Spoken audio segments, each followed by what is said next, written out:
예, 김한정입니다. 우리 고령층 가계부채 또 채무 문제에 대한 대책 문제에 대해서 좀 질문을 하겠습니다. 금융감독원장님, 네, 지금 우리나라가 빠른 속도로 초고령사회에 진입하고 있는데요. 지금 도표를 한번 보면은요, 가계비 대출 증가율 이 오렌지 막대가 60대 이상인데 역시 계속 높습니다. 그죠? 잘 알고 네, 계시죠? 네. 또 가계대출 비중도 60대 이상이 완만하나 계속 증가 추세에 있습니다. 카드론 한번 볼까요? 카드론도 보면은 역시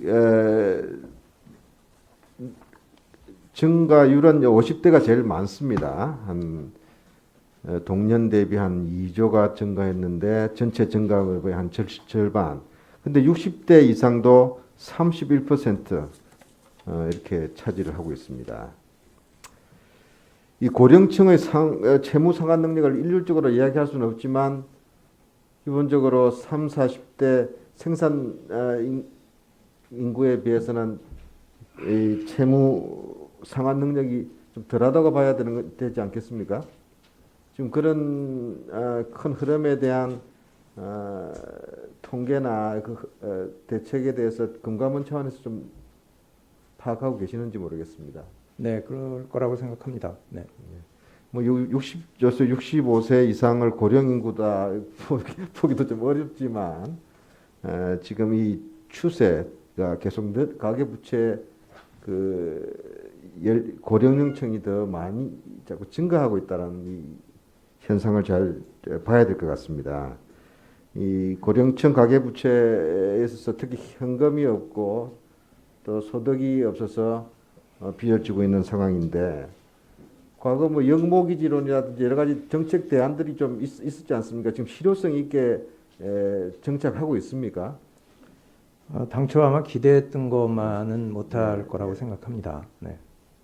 그 영모기지론 같은 경우는 부동산을 가지고 아파트를 가지고 있는 분들이 활용할 수 있는데 잘 안 되는 이유가 뭘까요? 뭐 궁극적으로 부동산 시장의 가격이 앞으로 어떻게 움직일까 이런 부분에 대해서 좀 다른 생각들을 하시고 계실 수도 있다고 봅니다.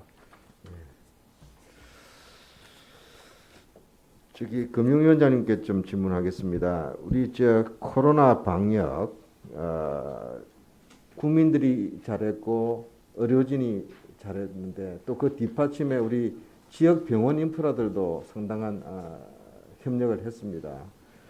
지금 알아보니까요, 지역 의료기관 방역 거점인 중소형 병원들에서 병원 결제를 할 때 아주 카드 수수료가 상대적으로 높다고 합니다. 혹시 알고 계시는가요? 의원님 저 질문 자료 보고 좀 조금 배웠습니다. 알았습니다. 예, 예. 예.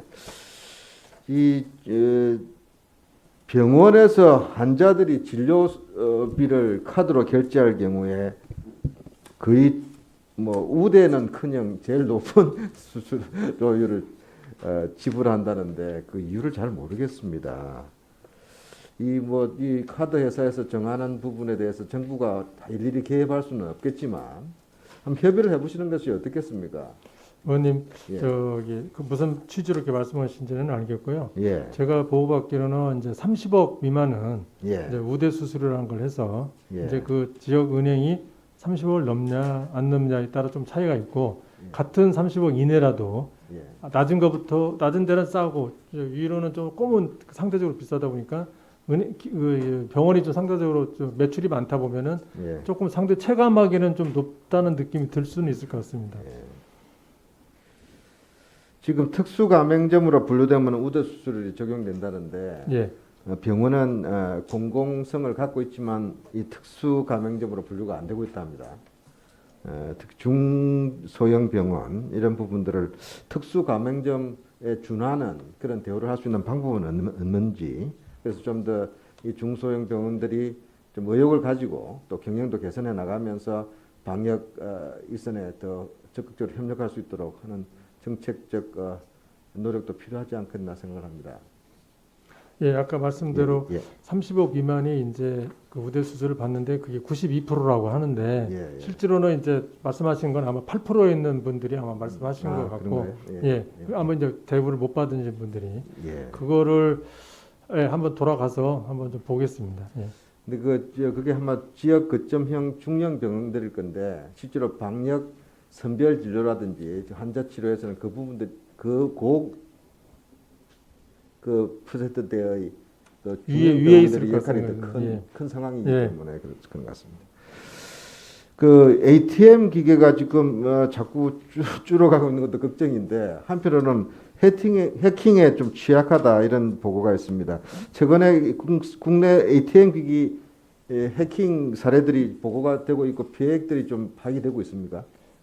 2017년에 아마 예. 좀 그런 사례가 좀 있었고요. 예. 그것을 그 뒤에 조금 보완해서 좀 고쳤더니 현재는 최근에는 못 보고를 받았습니다. 크게 예. 지금 우려할 수준은 아니다. 예. 근데 보니까 시스템적으로 보니까 그 구형 마이크로소프트 운영 체계를 사용하는 기기들이 금융회사 ATM 기기는 거의 20%에 달하고 벤사가 운영하는 ATM 기기는 70% 이상이 거의 지금 뭐 윈도우 X 뭐 또 그 9버전, 윈도우 7버전 이전 버전이라서 여기는 지금 마이크로소프트에서 그 보안 지원을 아예 안 하고 있는 이런 상황이라서 이 문제에 대한 지적들이 좀 있습니다.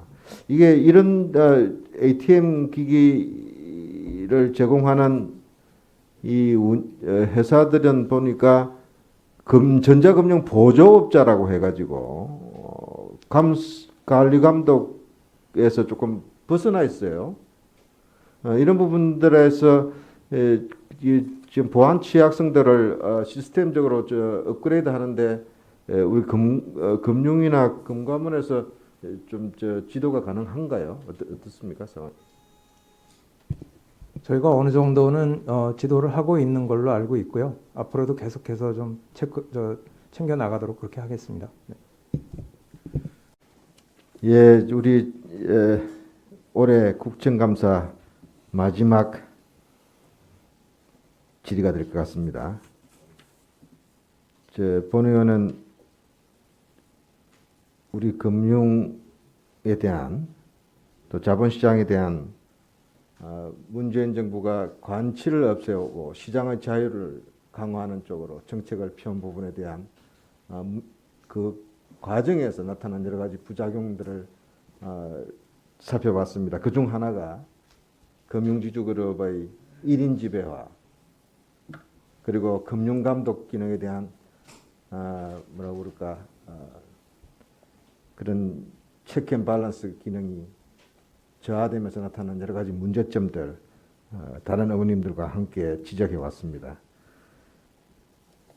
우리 금융위원장님께 질문합니다. 금융 또는 은행 임원에 대한 상시적 적격적 심사 제도가 선진 금융에서는 상당히 보편화되고 자리를 잡은 것으로 알고 있습니다. 우리 대한민국에서는 왜 이런 적격적 심사 제도는 있지만 실효성이 없다는 평이 나오는지 금융위원장님으로서는 상시적 이런 임원에 대한 적격성 심사 제도가 도입되고 보다 그 우리 금융 제도를 뒷받침하는 그리고 금융 경영에서 건전성을 제고할 수 있는 그런 역할을 할 수 있게 하려면 어떤 노력이 필요한 건지 한번 말씀을 듣고 싶습니다. 예, 금융 기관 임원의 적격성 심사에 대해서는 제가 깊이 있게 생각을 안 했는데요. 제도는 있다고 이제 말씀하셨고 들었고요. 아마 금감원하고 한번 상의해 보겠습니다. 제가 금융기관 임원들을 매일 뭐 접하는 건 아니고 아무래도 이제 금감원에서 검사도 하고 또 접하고 그러니까 그게 인력이 매일 만날 수 없어서 그런 건지 아니면 양이 많아서 그런 건지 아니면 그냥 그동안 다른 일이 바빠서 방치해놨는지 하는 부분을 원장님하고 한번 상의해서 그 자체가 간섭이 아니고 실제로 좀 더 질 높은 그리고 그런 분들이 경영을 잘하는 취지로 저는 이해를 하고 취지에 맞게 잘 활용될 수 있도록 그렇게 노력해 보겠습니다. 저희 예, 저도- 원장님 예. 말씀. 지배구조에 뭐 말하자면 이제 모범 기준 같은 걸로 이 그 상시 적격성 심사 고려해서 일단 좀 추진을 해볼 필요가 있다고 생각합니다. 그래서 그것이 뭐 순조롭게 잘 간다 그러면 좀 더 뭐 규율화하는 그런 노력도 필요하다 이렇게 보고 있습니다. 앞으로 그런 방향으로 저희들도 좀 살펴보도록 하겠습니다. 네.